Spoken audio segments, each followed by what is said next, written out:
From New York City, the makers of Clipper Craft clothes for men and more than 1,200 leading retail stores from coast to coast present that immortal character created by Sir Arthur Conan Doyle, the world's most famous detective, Sherlock Holmes, starring John Stanley.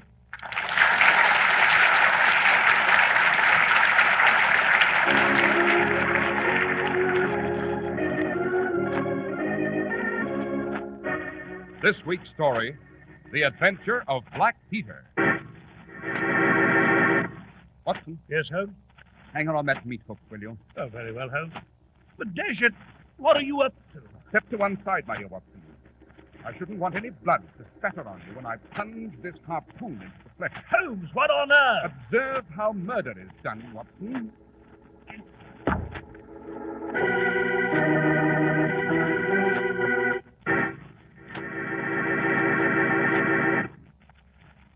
If you're like most men, you want to feel comfortable in your suit, yet it must fit you flawlessly. Look crisp, smart, and new as tomorrow. Naturally, you want a fabric you can depend on for long wear. Yes, your suit must look like a really expensive model, but its price ought to make you feel like cheering. Man, Clipper Craft is your suit, because it gives you so much more than you ever could count on for only $40 and $47.50. And here's why. Better than 1,200 of this country's finest independent stores have combined their colossal purchasing power to bring about real savings in manufacturing and distribution costs. And these savings are passed along to you. That's why you can enjoy the longer wear of Clipper Craft's wonderful worsted suits at only $47.50. Slip into one at the friendly independent store in your community that sells Clipper Craft. Look over the selection of top coats and sport coats, too. You just can't find values to beat Clipper Craft. Compare Clipper Craft with clothes selling for many dollars more.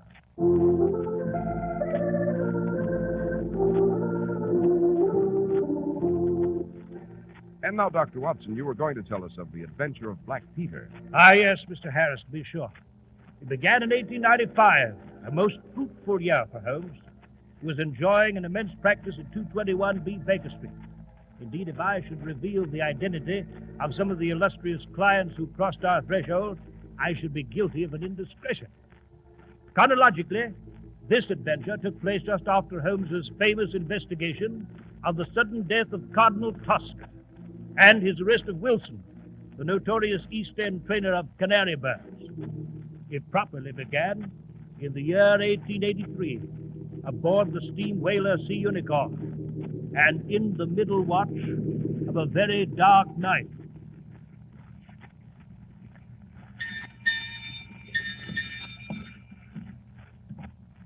Evening, Mr. Nelligan. Eh? Oh, it's you, Captain. It was so dark here on deck, I couldn't tell who it was. I've been looking for you, Mr. Nelligan. You have? Aye. You'll be interested to know we sight the Shetland Lights in 2 days. Excellent, Captain, excellent. That's good news to a landlubber like myself. It'll be good to see land again. Aye, but there's a hitch in it. What do you mean? This, Mr. Nelligan. Oh. There, now. Over the side you go, Mingy.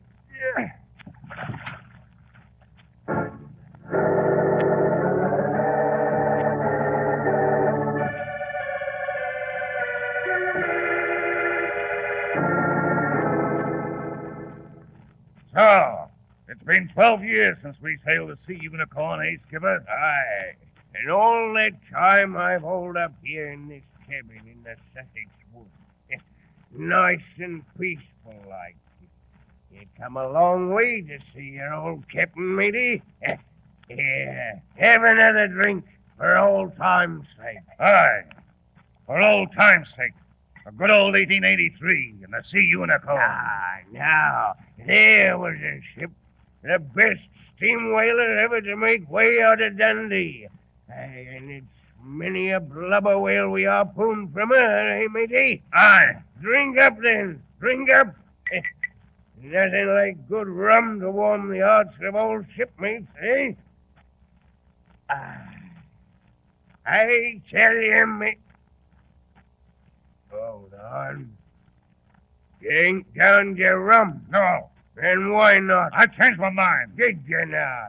Never known you to turn down good rum afore, mate. I'm turning it down now. What do you mean? I've known you too long to let you trick me, Black Peter. I didn't come here to pass the time of day. I got a little business to talk over with you, nice and quiet. And I'll need a clear head to do it. So, you got a little business, eh, mister? What business? A certain tin box once owned by a passenger aboard the Sea Unicorn. What are you talking A about? Mendel man named John Nelligan, skipper. John Nelligan? Aye. They say he fell overboard one dark night in the middle watch. But I say different. I say he was tipped by the heels and thrown overboard. You do, eh? I do. You see, I was aft. Saw the whole thing myself with my own eyes. Of course, I ain't mentioning any names. Blast you, mate. Why did you come to my place here? What do you want? I want half the swag in that tin box you stole from Nelligan, skipper. I'll see you rot. That's why you're wrong, skipper. I'll see you rot. When I tell the police about what happened to John Nelligan, they'll hang you so high. I'll cut out your tongue first. Stop that knife, skipper. I'll slit your throat, I will. Stop that knife, you drunken fool.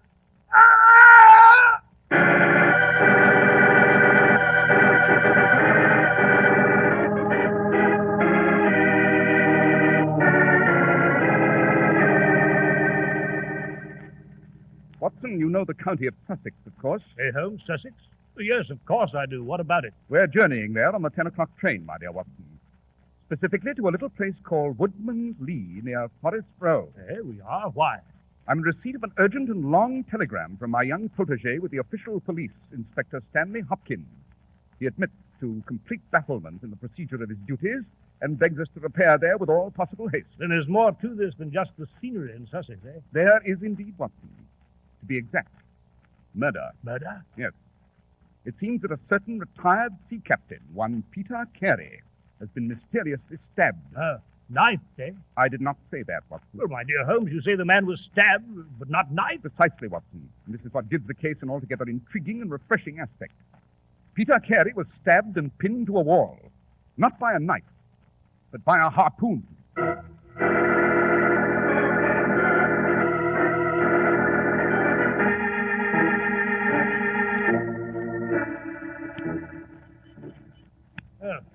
You say this forest path leads to Black Peter's cabin, Inspector Hopkins? Yes, Dr. Watson. We'll be there presently. Hopkins, you tell me you found no footprints before the heavy rain last night obliterated all signs. No, Mr. Holmes, I found no footprints. Meaning that you saw none. I assure you, Mr. Holmes, there were none. Oh, come, Hopkins. You're beginning to sound like your senior colleague, Inspector Lestrade. Yes, sir, but... My dear Hopkins, I have investigated many crimes, but I've never yet seen one that was committed by a flying creature. As long as a criminal remains on two legs, so long must there be some indentation, some abrasion, some trifling displacement which can be detected by the scientific searcher. I trust you'll remember that in the future, my lad. Yes, Mr. Holmes. I'm sorry I did not telegraph you sooner, but... Quite all right. But hello, there's the cabin just ahead. Perhaps we may be able to lean heavily on what we find within.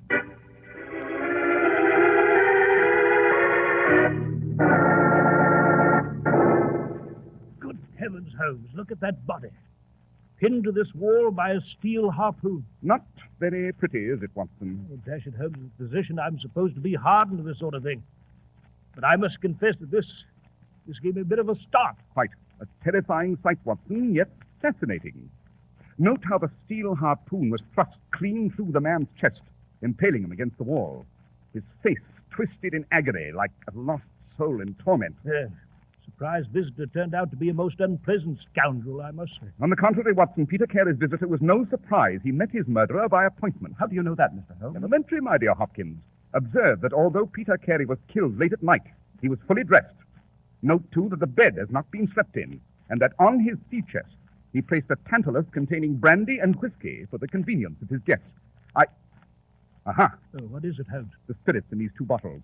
Both the brandy and the whiskey have been unopened. Yes, but Holmes... On the other hand, the bottle of rum on the table there has been almost completely consumed. You consider this significant, Mr. Holmes? I do indeed, Hopkins. Most significant. Holmes, I simply do not see you. Hello? What's this blood-stained notebook doing on the table? Oh, as to that, sir, I found it on the floor near the door and picked it up. It's the only thing I touched. Soaked with blood on one side. Yes. On which side, Hopkins, were the bloodstains? Above or below? Why, On the side next to the floorboard. Which proves, of course, that the book was dropped after the crime was committed. Let's have a look inside. Yes, seems to be a list of stock exchange securities. And on the first page, 2 sets of initials, JHN and CPR. What do you make of them, Hopkins? Why, if you ask me, Mr. Holmes, I'd say it's possible JHN was the name of the broker and CPR the name of his client. Pretty sound deduction, I should say, Holmes. Rubbish, Watson. Eh? The JHN eludes me for the moment, but I'll wager a sovereign that the initial CPR stands for Canadian Pacific Railway. By Jove, Mr. Holmes, of course. What a fool I've been. Canadian Pacific Securities, of course. But what's an old sea dog like Peter Carey got to do with stock exchange? Precisely what I propose to find out. Oh, Hopkins. Yes, sir? I presume you noticed by the dust imprint that something was taken from this shelf. I did. It's an oblong shape, as you'll observe, Mr. Holmes. It might have been a book, or perhaps a box. Whatever it was, the murderer considered it valuable enough to take with him. There's no other evidence of robbery. Well, gentlemen, let's go. We've seen enough of this room. What are you going to do now, Holmes? Reflect, Watson. Perhaps a walk in these beautiful woods will serve to... Hello, look at the lock on this door. What about it, sir? Someone's been tampering with the lock. Observe, the woodwork is cut. Hopkins. Yes, Mr. Holmes? Were these scratches here when you left last evening? No, sir, they were not. What do you think of it, Holmes? I think Fortune's been very kind to us, my dear Watson. Well, I confess I don't see Come, Watson, it's all quite plain. Our nocturnal marauder is obviously a very poor burglar. He came expecting to find Peter Carey's door open. Finding it locked, he tried to force it open with a penknife. He failed. Now, assuming that he wanted something in the cabin very badly, what would he do next? Why, come back the next night with a heavier tool. Precisely. Then you think this burglar fellow will return tonight? I do indeed, Hopkins, and it'll be our fault if we are not here to receive him at close quarters.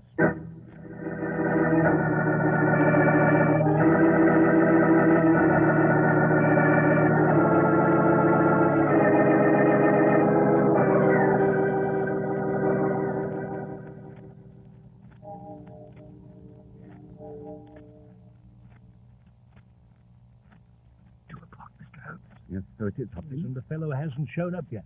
Patience, Watson, patience. I must confess that lying in a Sussex bush for 5 hours on a cold, damp night like this isn't to my taste, Holmes.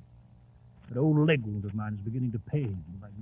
I regret that this long and melancholy vigil is so uncomfortable, my dear Watson, but we may yet hope that... Aha, someone's at the gate. Down low, both of you. He's coming. Yes.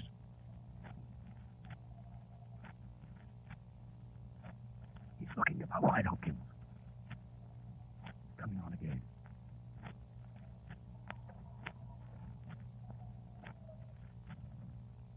He stopped at the cabin door. Yes.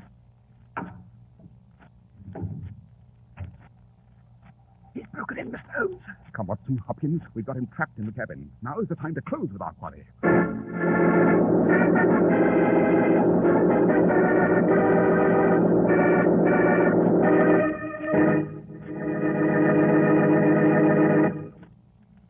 Tomorrow, go visit your Clippercraft dealer. See his showing of Clippercraft for fall.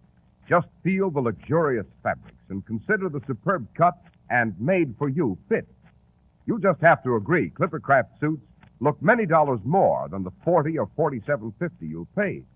Now, here's the reason Clippercraft is so easy on your budget. That reason is pure logic.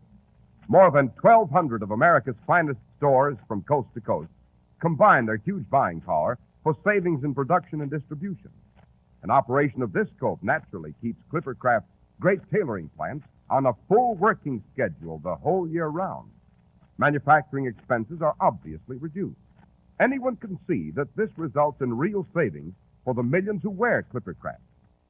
That's why Clippercraft suits are such staggering values at only $40 and $47.50. That's why men who know insist on Clippercraft clothes. So be sure to visit the Clippercraft store in your city. These leading stores in the metropolitan area are proud to add their names to Clippercraft in your suits, top coats, and sport jackets. In Manhattan, John Wanamaker Men's Stores, Broadway at 8th and 67 Liberty Street. Saks 34th, Broadway at 34th. In Brooklyn, Abraham and Strauss. In Newark, New Jersey, Boulevard Men's Shop, Kresge Newark. And in Jamaica, the B&B Clothes Shop, 16408 Jamaica Avenue.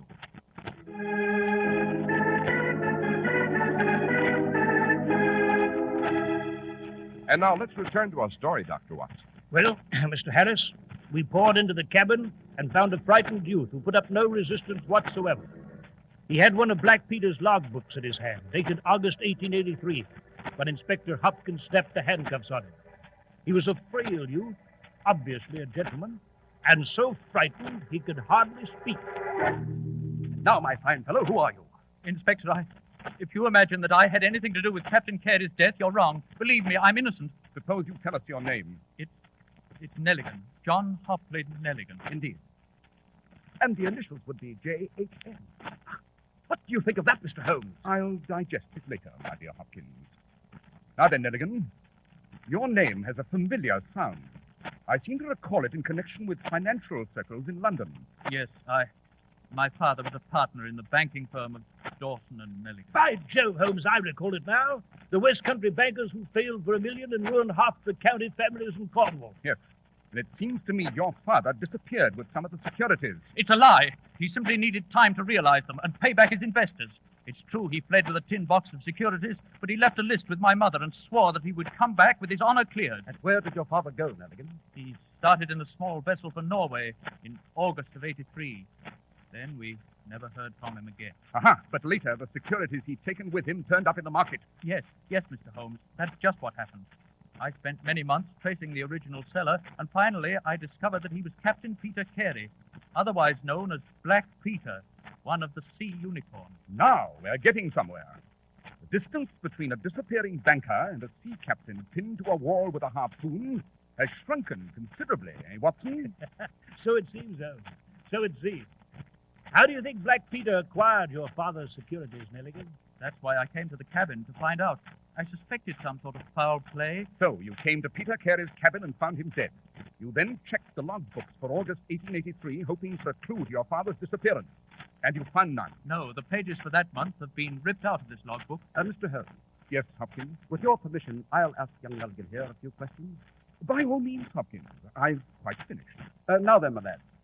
You came to the cabin last evening, but you could not break the lock. Is that correct? Yes, Inspector, that's correct.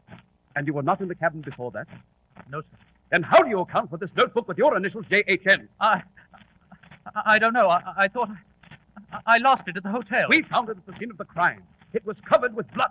It proves that you were there at the time, that you quarreled with Peter Carey, you took down the harpoon from the wall, ran him through, and in your fight, dropped the book. No, Inspector, that's not true. It's not true, I tell you. You tell us a cock and bull story of wanting to see a logbook. What you wanted was to recover this blood-stained notebook. You knew it was evidence to the hangman's noose. Inspector, for the love of heaven, I tell you I'm innocent. I swear it. Perhaps the lad has something on his side, Inspector. Then let the jury decide that, Mr. Holmes. On the face of the evidence, Nelligan, I am arresting you for murder.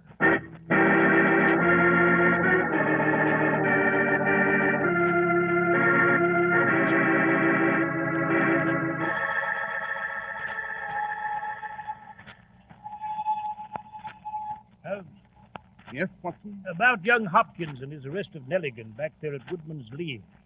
What about it? Well, I can't say I blame the inspector on second thought. That blood-stained notebook is certainly damning evidence. And certainly Nelligan had a motive. It seems clear that Black Peter did away with his father, stole the securities, and... Oh, rubbish, Watson. Eh? Frankly, I'm disappointed in Stanley Hopkins, and his methods do not commend themselves to me. They smack too much of Lestrade. I had hoped for better things. But the blood-stained notebook, Holmes, on the scene of the crime, and Nelligan's strange return... Granted, my dear fellow, but one should always look for a possible alternative and provide against it. It's the first rule of criminal investigation. Well, I confess I'm confused. Are you, Watson? Are you indeed? Then let me ask you a question. Would you say young Nelligan was a big and powerful man? Why, no. No, bigger or stronger than myself, for example. I should say he was less sturdy than yourself, Holmes. But dash it, what's all this got to do with... In an hour, Watson, I hope to demonstrate to your own satisfaction that young John Nelligan could not possibly have murdered Black Peter Carey. I see. Oh, hello, here's Paddington Station, Holmes. Quite. But this time, Watson, we shall stay on the train and change for the east end of the docks. Eh, why? There's a certain shop on Ratcliffe Highway near Commercial Road East and the Shadwell Fish Market. It excels in accessories for the fishermen. And I wish to make a purchase there. A purchase? Good Lord, Holmes, what kind of purchase? A harpoon, my dear Watson.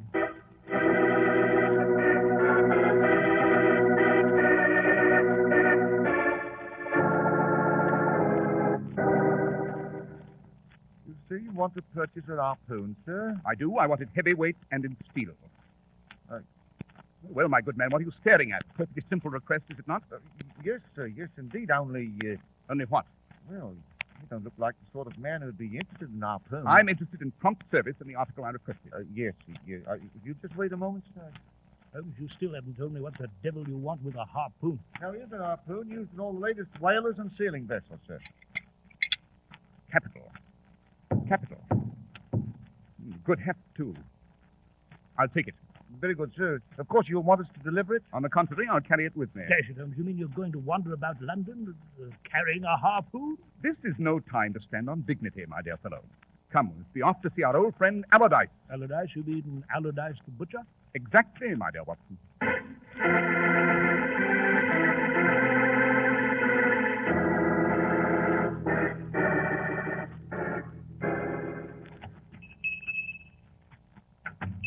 Well, good afternoon, Allardyce. Good afternoon, Mr. Holmes.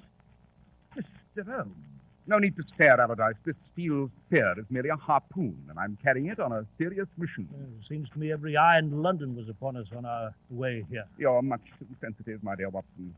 Now then, Allardyce, as to your stock in trade... Well, we have some excellent lamb chops, Mr. Holmes, and if you like a nice cut of beef... As a matter of fact, Allardyce, I'm interested in neither at the moment. What I want is a dead pig. A dead pig? Holmes, what the deuce? You must have a pig carcass hanging somewhere in your back shop, Allardyce. Oh, yes, Mr. Holmes. As a matter of fact, I have, but... Then I should like the pleasure of meeting this porker. At once.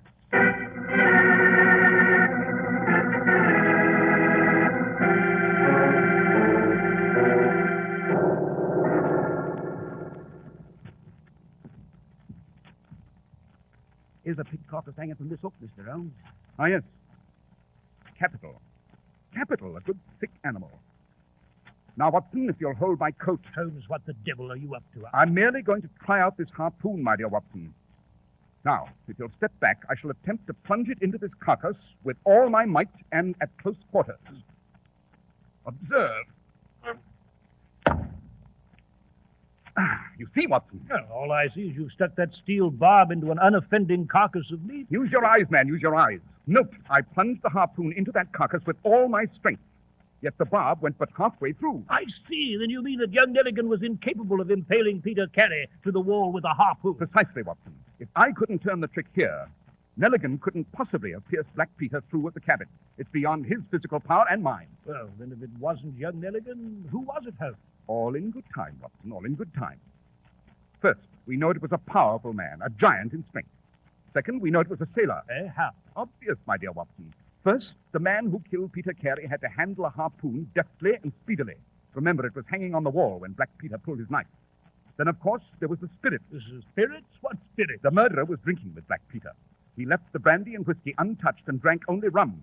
Hence, further proof that the killer was not a landlubber, but a seafaring man. But come, Watson, we must be off. Yes, Holmes, where? First, I must dispatch a telegram to Dundee.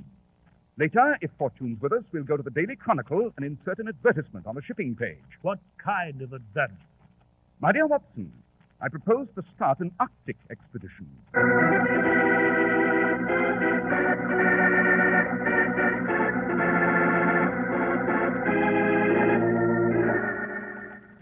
You'll excuse me, Mr. Holmes, but why did you ask me here at Baker Street this morning? My dear Hopkins, I propose to make your journey here quite worthwhile. Oh, indeed, Mr. Holmes, how? I expect that the murderer of Peter Carey will be here shortly to pay us all a call. What? Rather an interesting surmise, eh, Inspector? I can't say I can go along with it, Mr. Holmes. I have my murderer already, young Mr. Nelligan, and the evidence to convict him before a jury of his peers. Do you indeed, Hopkins? Yes, sir. I have my man. But are you sure you can produce yours? Quite. You see, Hopkins, I advertised for the murderer to call on me. You what? I don't blame you for being properly confused, Inspector. Heavens knows I was. Uh-huh. Someone's coming up the stairs. Open the door, Watson. Very well, Holmes. I'm sure this is our man. His step sounds like the tread of a giant. My name is Patrick Cairns. I have your advertisement here. Are you a harpooner? Aye, sir. 26 voyages. What ship? Sea Unicorn, out of Dundee. Very well, Cairns. First yours. Now, if you'll just sign here on the desk. Very good, sir. I'll sign it. Hopkins, Watson, help me pin him down. Here, what's this? Try to hang me, would you? Look out, Holmes. And this man is as strong as a bull. Quick, Hopkins, your handcuffs. Right, Mr. Holmes. All right, my man, that'll do. You're dealing with the law here. What is this? What's the meaning of this? You might call it an arrest, Cairns. To be specific, I'm afraid we must detain you for the murder of your old captain, Peter Carey.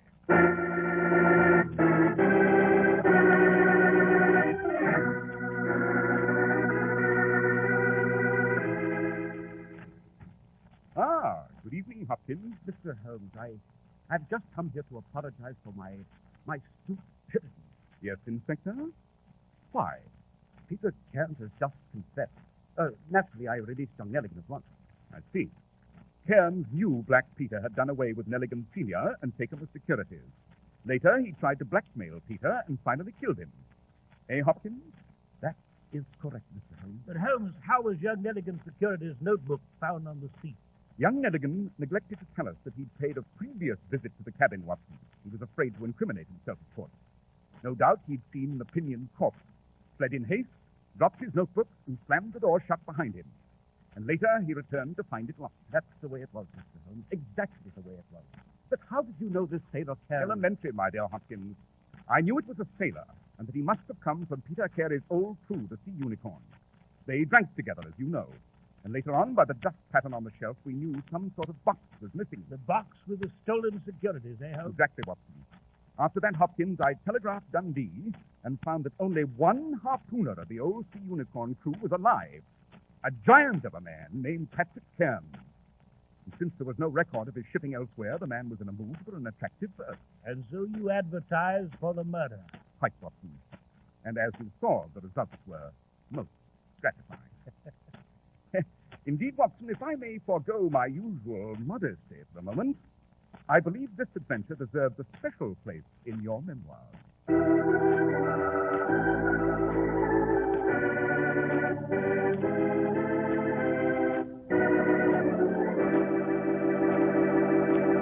And so it does, Dr. Watson, but how did John Nelligan Sr. appear on the Sea Unicorn? Well, Mr. Harris, his yacht foundered in a storm. He was picked up by Black Peter's vessel and only survivor. Later, as you know, Peter Carey threw him overboard upon learning of the valuables in the tin box. Oh, I see.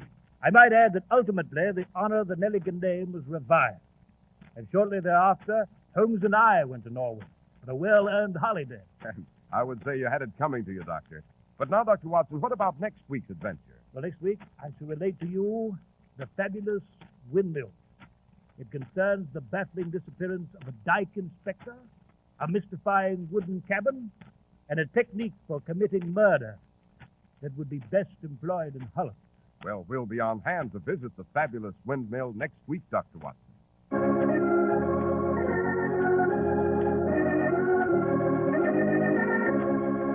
The makers of Clipper Craft clothes and more than 1,200 stores from coast to coast have brought you another in the new series of broadcasts featuring the world's most famous detective, Sherlock Holmes. Our stories are based upon the character Sherlock Holmes, created by Sir Arthur Conan Doyle, and the program is produced and directed by Basil Loughrane. Sherlock Holmes is played by John Stanley, Dr. Watson by George Spelvin. This week's story was written by Max Ehrlich with special music by Albert Berman. If you don't know your Clipper Craft dealer, write Clipper Craft, 200 Fifth Avenue, New York City. Be sure to listen next week to Sherlock Holmes in The Fabulous Windmill.